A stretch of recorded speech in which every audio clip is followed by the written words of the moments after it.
Orange റവ cake തയ്യാറാക്കാനായിട്ട് നമുക്ക് ആദ്യം തന്നെ നെയ്യും പഞ്ചസാരയും ഒന്ന് ബീറ്റ് ചെയ്തെടുക്കാം. നല്ല ഒരു ഫ്ലേവർ കിട്ടാനായിട്ട് ഓറഞ്ചിൻ്റെ തൊലി ചേർത്ത് കൊടുക്കുന്നുണ്ട്. 2 മുട്ട ചേർത്ത് കൊടുത്തതിന് ശേഷം നമുക്കിത് ബീറ്റ് ചെയ്തെടുക്കാം. ഓറഞ്ച് ജ്യൂസും റവയും ചേർത്ത് കൊടുക്കുന്നുണ്ട്. മിക്സ് ചെയ്ത് കൊടുക്കാം. അതിനുശേഷം കുറച്ച് നേരം റെസ്റ്റ് ചെയ്യാനായിട്ട് മാറ്റി വയ്ക്കാം. 10 മിനിറ്റ് നമുക്കിത് മാറ്റി വയ്ക്കാം. ഓറഞ്ചിൻ്റെ ജ്യൂസ് നന്നായിട്ട് റവ അബ്സോർബ് ചെയ്യും.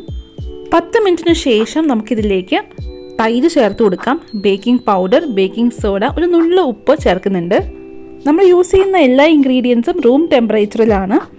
ലൈൻ ചെയ്ത ഒരു ബേക്കിംഗ് ട്രേയിൽ നമുക്കിത് ഒഴിച്ചു കൊടുക്കാം. പ്രീഹീറ്റ് ചെയ്ത ഓവനിൽ 180 ഡിഗ്രി സെൽഷ്യസ് ആണ് നമ്മളിത് ബേക്ക് ചെയ്യുന്നത്. ഒരു 45 മിനിറ്റ്സ് വേണ്ടി വന്നു എനിക്ക് ഈ ഒരു കേക്ക് ബേക്ക് ചെയ്ത് എടുക്കാനായിട്ട്. നന്നായിട്ട് തണുത്തതിന് ശേഷം നമുക്കിത് പീസസ് ആയിട്ട് മുറിച്ചെടുക്കാം. അതിനുശേഷം നമുക്കിത് എയർ ടൈറ്റ് ആയിട്ടുള്ള ഒരു കണ്ടെയ്നറിൽ സ്റ്റോർ ചെയ്യാം. Thank you. ബൈ.